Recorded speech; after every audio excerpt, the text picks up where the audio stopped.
Hi everyone and welcome back to Victorians Exposed.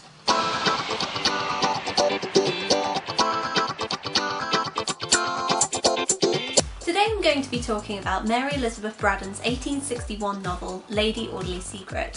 For those of you that haven't read the book, I have made a short summary video just so that you know what we're talking about.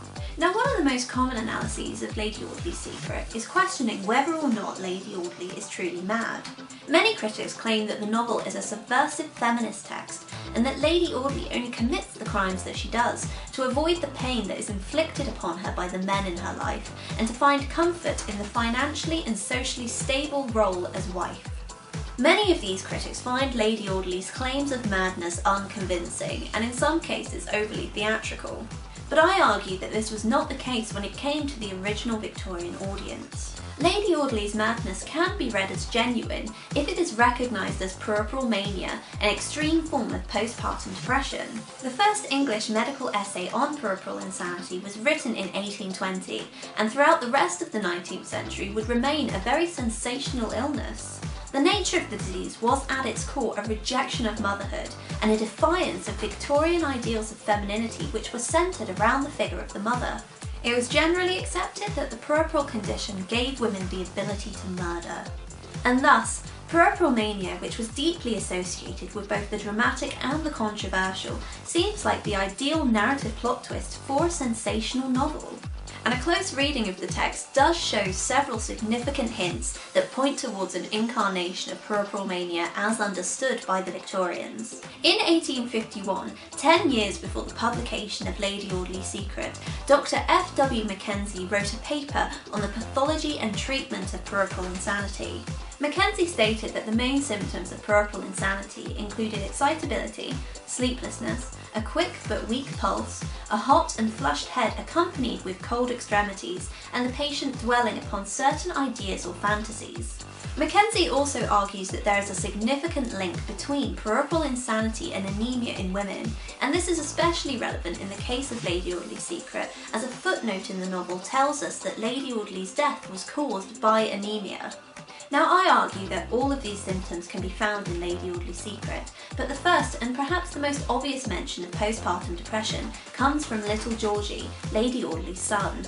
Georgie tells us that Mama was always crying. I didn't like Mama and she didn't like me. She was always crying. Lady Audley also admits a detachment from Georgie.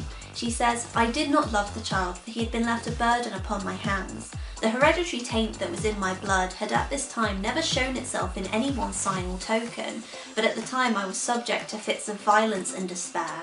Lady Audley also admits that she's constantly nervous and often has difficulty sleeping. Aside from this, Lady Audley is referred to as a chilly little creature, having skin that bruises at the slightest touch, and in general just being rather pale, all which are symptoms of anemia.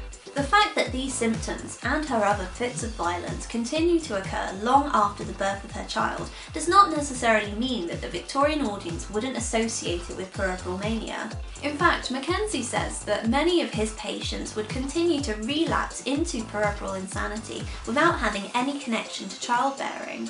But perhaps most convincingly, Mackenzie states that sudden shock, alarm or fright can cause a relapse into mania. And this is especially relevant when considering Lady Audley's recollection of her attempted murder of George Talboys. She tells us, when George Talboys goaded me, as you have goaded me, and reproached me and threatened me, my mind, never utterly balanced, completely lost its balance and I was mad. All of Lady Audley's acts of madness, including abandoning her child and attempting to murder George and Robert, were preceded by Lady Audley being abandoned or threatened herself.